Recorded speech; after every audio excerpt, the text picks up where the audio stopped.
Hello and welcome to the November edition of Full Volume. I'm your host, Alan Lynch, and I'm here with Gary. Hello. Thanks, Gary, for joining us. And welcome to this Full Volume November edition. It's our second last one for the year, Gary. Can you believe it? No, and don't say the C word.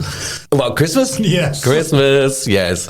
Look, I'm not a massive fan of Christmas, but I do love the end of the year for some reason. I think it's probably just because we get a bit of time off work, I think, more than anything else.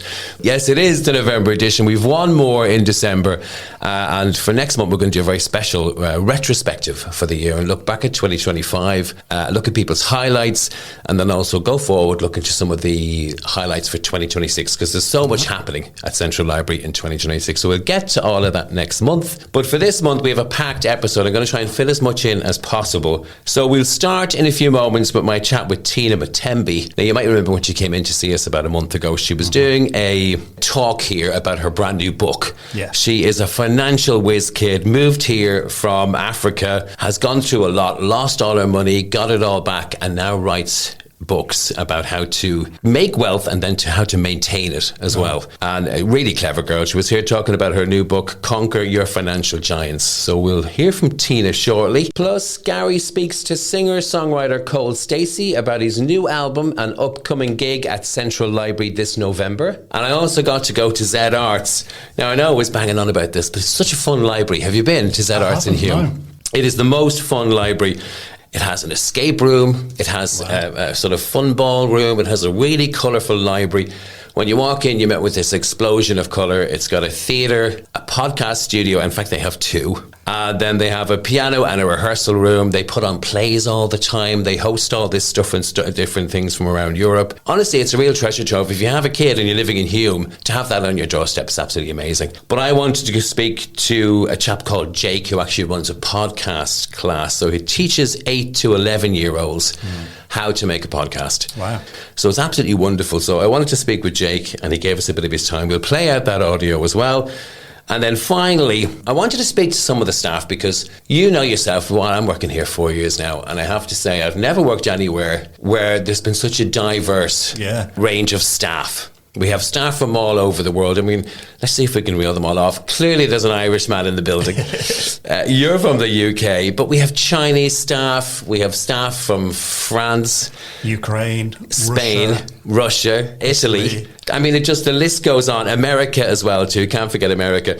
So what I wanted to do was speak to all of those staff and just ask them what it was that brought them to our wonderful city in Manchester, and then what was their favourite thing about the city, because there's just so much to choose from, isn't there? So we're calling that My Manchester, and we'll hear from some of the staff a bit later on. Okay, should we crack on with today's show then? Okay. Right, let's start with our chat with Tynah Matembe. Brand new book called Conquer Your Financial Giants. Here's what Tynah had to say. I'm Tynah Matembe. I moved to the UK just over 16 years ago, made it home, came with a lot of money and wealth, was well off and lost everything, became financially vulnerable. And the book is my journey discovering what financial giants can look like, conquering them, and getting back on the path to being financially well. So from what I believe, you had somewhat, you say this in the book, you had somewhat of a silver spoon existence, I think, as a child. The money wasn't really a big issue. But then there was one day at the supermarket when you had a situation where you found yourself, cards declined, and you're sort of the opposite to where you've come from. So is that what's inspired you, that sort of fire inside to maybe find yourself not in that position again? Absolutely. The fear of not having control of my life anymore, not being able to afford anything, not being able to make decisions, was the darkest time in my life. And I just thought, this is a giant. These are giants here. I'm going to need to conquer them. And tell me then, that sounds easy to say, I think, but then for most people, it's such a daunting task because, well, most of us maybe who haven't ever had money, who come into money, that's different. But I've never experienced having wealth, lost it, and then finding that power inside yourself or that drive to say, I'm going to get back there. So instead of despairing, then what was it that you did to get yourself to where you are now? I did despair. There must have been a fire in there too to say, I've got to get out of this situation. Absolutely. The feeling of hopelessness was either this is going to take me down, I'm going to die, or I need to jump out of it. And then the biggest battle that you have to deal with is within your mind.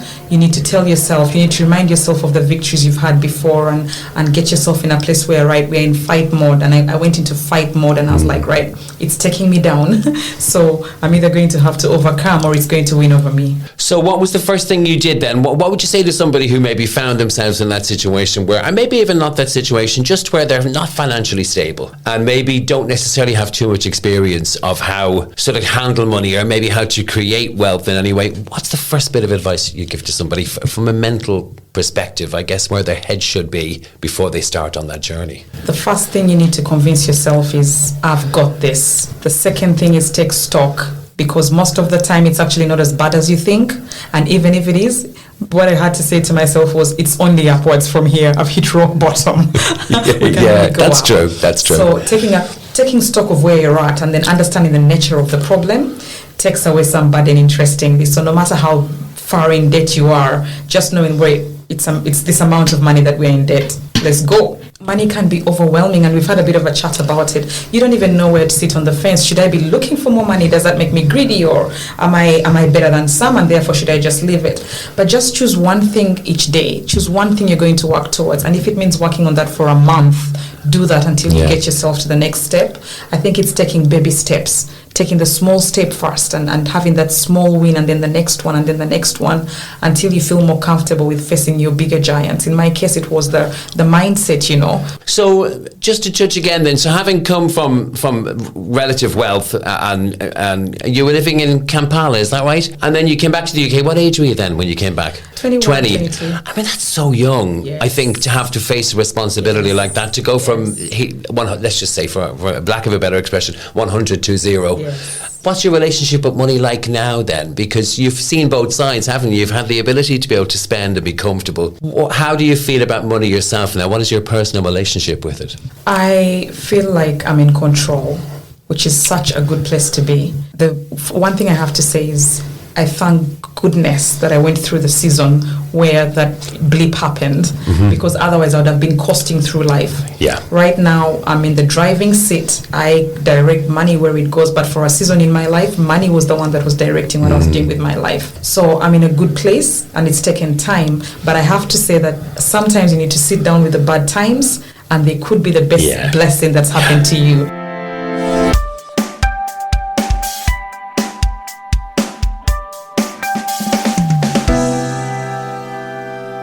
I'm here today at Z Arts in Hume, which is in my neighbourhood, so it's really good to be able to just walk across the road to work.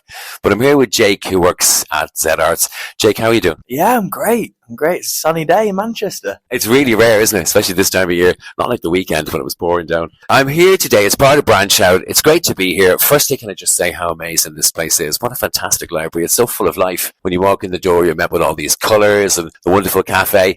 And we're sitting in what I can best describe as like a really cool recording studio. So firstly, I'm very jealous. We have nothing like this at Central, so it's really fantastic. Tell us a bit about your role here. Firstly, how long have you been here? How did you get started in Z Arts? And then tell us about some of the things you do. So I've been here for the last 3 years now, and I'm working mainly as a podcast workshop facilitator. So basically, we have every Tuesday a workshop for kids to learn how to make a podcast. And we start off with a subject. There'll be a different sort of subject each term. This term, because Z Arts are celebrating their 25th anniversary. So the theme this term is Z Art itself. And all the kids are talking about their time here and their experiences. And that's what's going to make up the podcast of this term. Z Art's got a really good scheme where for £24 for the whole year, anyone from your family can sign up to any workshops here. There's drama workshops, podcast workshop, dance workshop, just 24 quid for the whole of the family for the whole year. Tell us about this class today then, because it's called Podcast Stars. That's brilliant, that is. And what does that entail then? What are you doing? Are you teaching kids coming in from scratch how to make and produce a podcast? Is that what you guys are doing? Yeah, pretty much. We try to cover all bases. So the classic session will start off with a game. We play Just a Minute, like the radio show. They're really good at it as well. They've really picked up quick. So we'll play a game of that, and then we'll go into different skills. So if we're speaking into the mic in a session, then we'll be teaching them about the do's and don'ts of speaking into a recording mic. And then we'll go on to sort of like their script writing and sort of what makes an engaging podcast. And then nearer to the end of the term, we'll be focusing on music, and we'll be teaching them Logic Pro and how to use like music editing software so that they can make some songs that may feature in our podcast. So lovely to chat with the wonderful Jake Rayner Blair and his podcast production classes that he hosts at Z Arts. Thanks for your time, Jake. Hopefully we'll get back over to Z Arts some point next year to do a full feature on the whole library, because it is fantastic. And just before we move on, the team over at Z Arts wanted me just to mention that if you went to last year's spectacular play Robin Hood, well, there's another one happening this year. Manchester AOS, they've hosted theatre productions for the last 7 years at Z Arts, and this year is no different. Mother Goose will be playing at Z Arts from the 19th till the 22nd of November. Prices, adults £19 and £14 for kids. You can buy tickets directly from Z Arts, or you can go onto their website. Okay, so if you like a bit of Mother Goose, there you go. Z Arts from the 19th to the 22nd of November.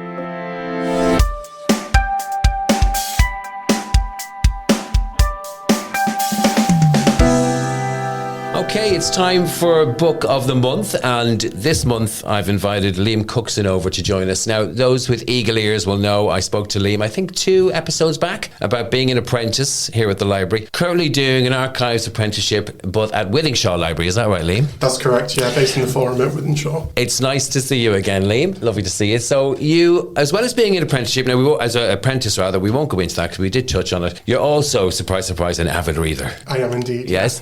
Tell everybody, because you told me, tell everybody you've been on holiday recently, and how many books did you read while you were on holiday? Well, I went on holiday for a week, for 7 nights, and I read 6.5 books during that. So round up to 7, yeah. Wow.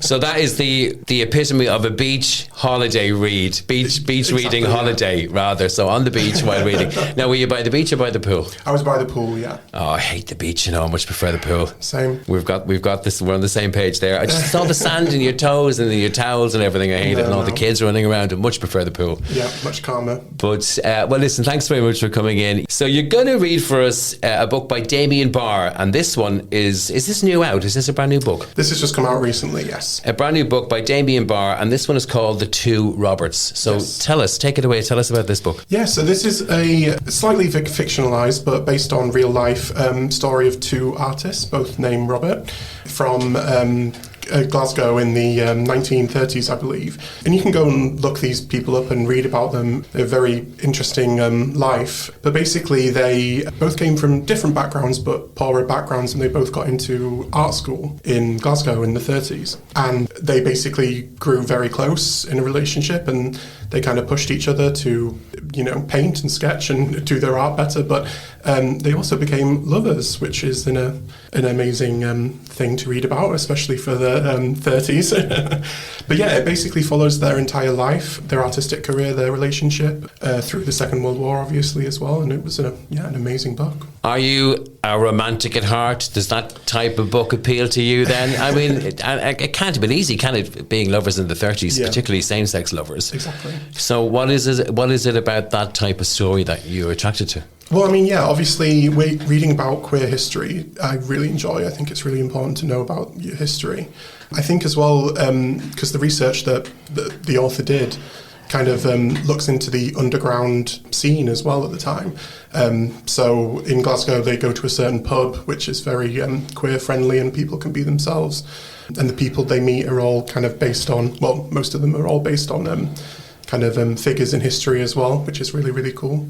Am I a romantic at heart? Yes. I do love a sad book as well, though, kind of like a depressing book. And I don't really know why. I'd really enjoy that. And that has some elements of this as well, so it was right on my street. Well, they kind of maybe go hand in hand, because love isn't always easy. We know that, isn't it? It's not. I've had plenty of experience of love being absolutely awful, but then being amazing as well. And I think we're all on some level attracted to a love story that it doesn't always have to work out, because maybe sometimes we can we can relate to that if we've been through that. But then when it does work out, I mean, who doesn't love that? Whether man with man, woman with woman, whatever, who doesn't love two minds meeting and actually finding what love is? Because it's not everybody gets the chance to do that.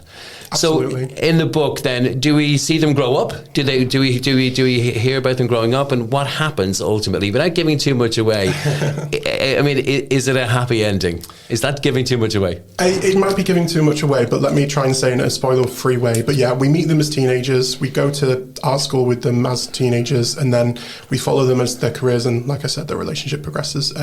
They go all around the world. They travel around Europe, seeing art and getting inspired, and they kind of come home and go around all of the UK as well.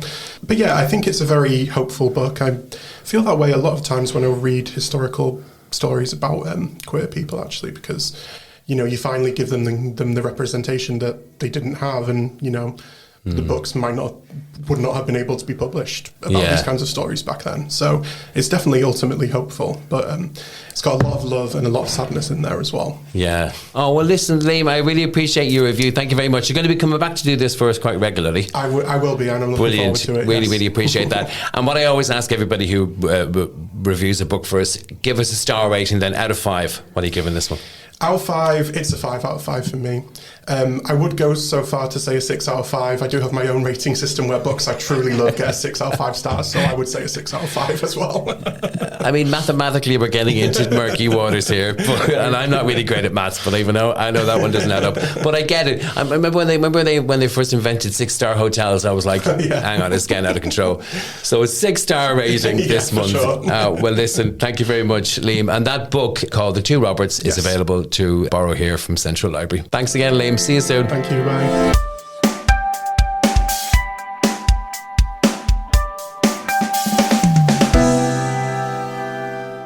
Okay, so one of the things I love the most about Manchester is its multiculturalism, its diversity, and its inclusivity. Touched on this earlier with Gary at the top of the show. What I wanted to do was speak to some of the staff who work here at the library and have made Manchester their home, but they weren't born in this country. We have so many nationalities working here: Chinese, French, Spanish, Italian, Irish, clearly. So I wanted to speak to some of the staff and just ask them why they came here to our wonderful city, and also what their very favourite thing is about Manchester. My name is Samuel Amushon. I came to Manchester from Nigeria 18 years ago, and I've been in Manchester ever since. I started working in the library about 5 years ago, and Manchester has been very exciting since I came.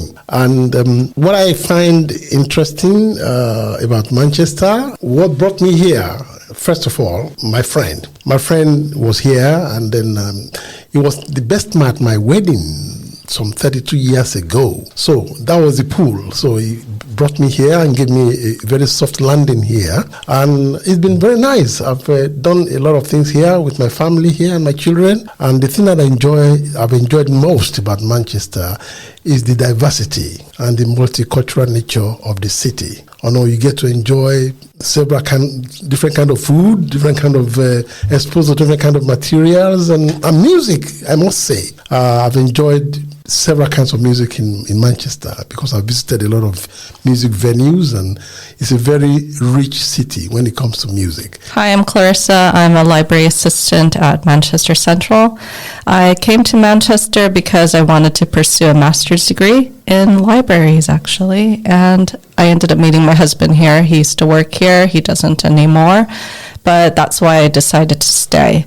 And the thing that I love most about Manchester, I would say, is besides the arts and culture scene, I like how it's easily accessible, and also I like how it's a big city but with a small town vibe. Hello, my name is Antonio Diaz. I work in Manchester Central Library as a library assistant. I come from Spain, from a small town in the very south of Spain. The name of the province is Cádiz. Well, my experience here in Manchester is very good so far. So I've been living here in the city for 12 years now. My reason to come here was basically, well, the situation in Spain economically, especially in my area, my region. About Manchester, my favorite thing is how lively and bubbly is the city.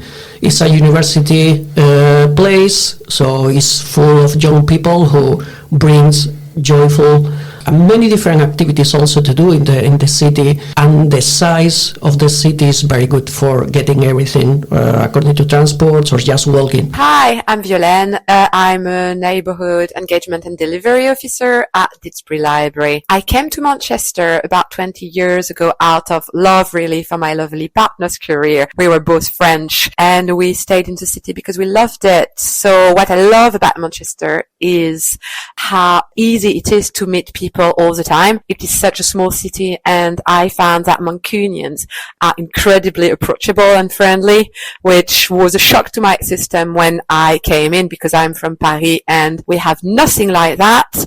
I really like the north of England for that very specific reason. My name is Katerina. I'm coming from Ukraine. We arrived to Manchester almost 9 years ago. That was November 2016. We moved from London. So thank you, Alan, for inviting me to speak. I think this is a great idea to describe Manchester in the eyes of foreigners. So the most I enjoy about Manchester is probably the quality of life. I like the fresh air. I like the clean water straight from the tap. No limescale in the shower. No limescale in the kettle. And proximity to the nature, I would say, close to Peak District, Lake District, Wales, Scotland, seaside, 1 hour drive, dunes in Formby. Everything is just right here. And the main thing is Central Library, of course. Love working here with amazing people.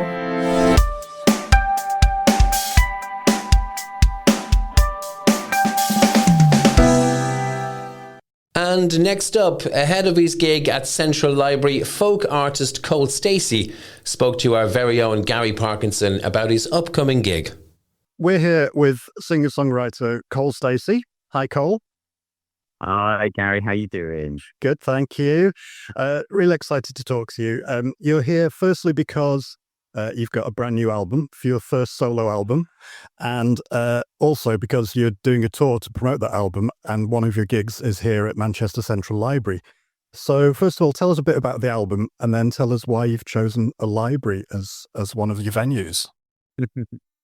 Yeah, it's a very special place. I'm so looking forward to coming up, Gary. And yeah, the album is Postcard from Lost Places. It is an album written and recorded in some remarkable places here in the Southwest, from a 13th century jailhouse to up on Dartmoor to some remarkable churches we have here. And it's an album that came out at the start of the year. But Gary, there was no point in me writing and recording this album, which is so rooted in place and our connection to place, and then just going and playing in some sort of broad black hole or box somewhere. So the whole premise is that I wanted to almost curate an evening whereby people weren't just coming to hear the songs, but they were part of something in a incredible place and a space and an unusual. Manchester Central Library. There's a couple of reasons. There's a personal connection there. I've had some of probably my favourite gigs have been in Manchester, be it from the Albert Halls to Bridgewater Hall to Gullivers. I've always loved playing in Manchester, but whenever I was on tour, I would always go and be around that central part of Manchester and always go into the library. And my wife studied and went to university there, and she always spoke about she'd just spend her days in the library immersed in it. This amazing 100-year-old grade 2 listed building. So there's that personal connection, and then also the fact that, you know, you're surrounded by shared experience, people who are engaging in culture in a place like Manchester Central Library. And the little place that I'm performing at is right next to the archives, alongside the archives, and it encapsulates everything that I wanted to do for a live performance. And so, yeah, I'm really excited to be there. Great. Sorry, that was a long-winded answer. No, it was a great answer. And, you know, it is a beautiful building. I have to say that contractually because I work here. But I feel so privileged to work in such a beautiful building. So, next thing, you recently had a top 10 hit single with a cover version of Visage's Fade to Grey, which for someone of my generation is, I was obsessed with that song. And obviously you work a lot with Mature, and on paper that seems like an odd combination because you're kind of folk-ish, and Mature obviously famous for Ultravox and Fade to Grey, Vienna, and also Live Aid, of course. So how did that collaboration come about? Yeah, it's sort of we jokingly call it the new folk romantic, and it was a beautiful kind of organic meeting, really, involving driving to Motherwell in a Ford Fiesta many years ago, and doing a little acoustic gig when Midge was doing acoustic tours, and his dressing room just happened to be next to where me and my bandmate Joe from India Electric Company were playing, and he asked us if we'd join him for a little acoustic tour, and that was 11 years ago, and things developed, and we ended up performing a lot of the Ultravox songs and a lot of Midge's amazing solo songs, and so including Fade to Grey, but in a full band format. Midge always is trying to recreate the record and do justice and to those incredible, Fade to Grey, it is an extraordinary record, isn't it? The production is amazing. Anyway, so I've been playing this song in for 10 years. It's formed such a part of my life. And for some of these live shows, I stripped the song back and I started performing a little acoustic version involving the mandolin. And I think with a song like that, it's funny, almost Midge wrote the words and they almost get lost sometimes because of the amazing production and the wonderful vocals. But there's so much poignancy in those words. And I've tried to almost just let that speak for itself, if you like. And Midge very kindly added some guitar to it, and I stripped it back. And yeah. Okay. Also, your music or your lyrics in particular have been influenced by poets and kind of classical texts. And can you talk to us a bit about that? Yeah, that's interesting. It's funny that lyrics and words don't often get asked. So it's really nice to be asked because it forms the same amount as the music creation. The words are so important to me. So on this album, there's everything from a nod to 13th century Persian lyrics to traditional music to words from Sabine Baring-Gould, for example, who was a song collector and about 150 years old, and those influences. And I think ultimately I am just somebody who loves to read words, and one of the joys of coming to Manchester Library is that I can spend the day before the gig rooting around and looking at the poetry section and coming up with things. And there's everything really that's influenced me. I lived in Stoke Poges for a while, and right next to the church of Thomas Gray, where Elegy in the Churchyard was written, and things like that have just kind of they organically. The universe presents these things to you, and suddenly you're obsessed with a certain writer or a certain poem. But everything from 13th century Persia to Matthew Arnold to contemporary folk lyricists, songwriters like Leonard Cohen. Well, listen, Cole, great to talk to you, and really good luck with the album and with the tour, and we'll all be cheering you on when you come to Manchester.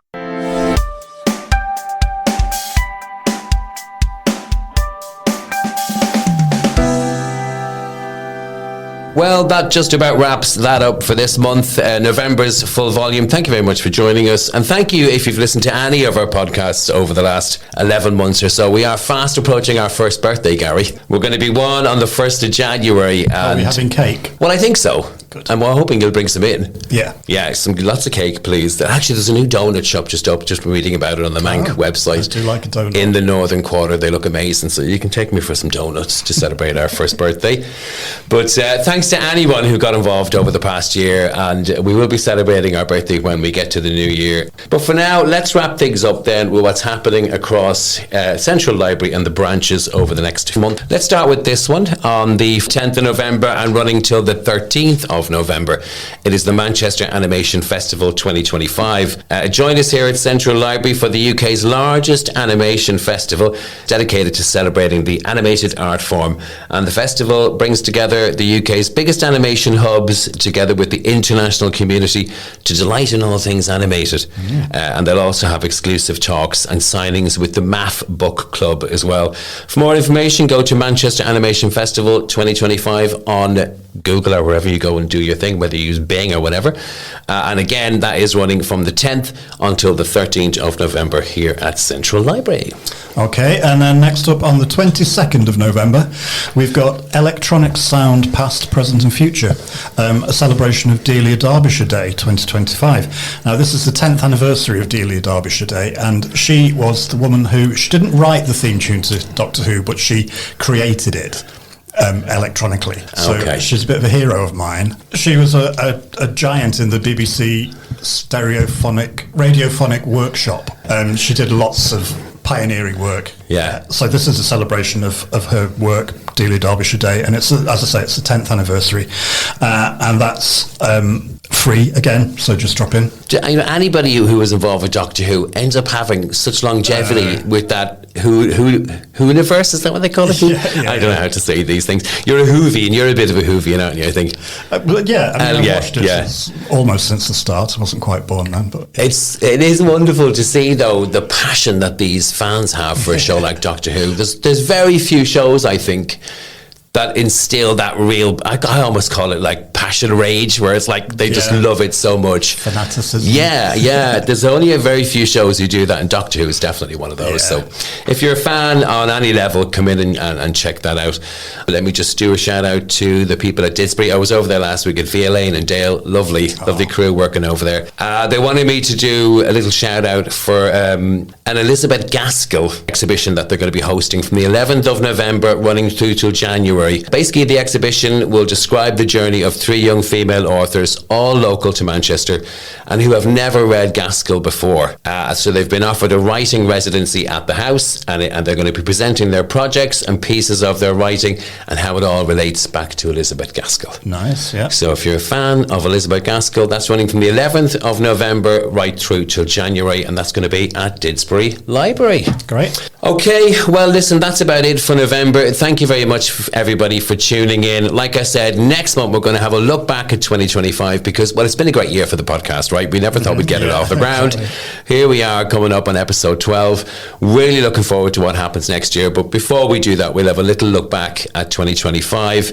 I'm going to speak to some of the people that make some of the magic events happen here. And also we'll take a look forward then and see what's happening throughout 2026. Hooray. So, Gary, have a wonderful November, and I'll speak to you next month, okay? Great. And thank you for listening, everybody. This has been Full Volume.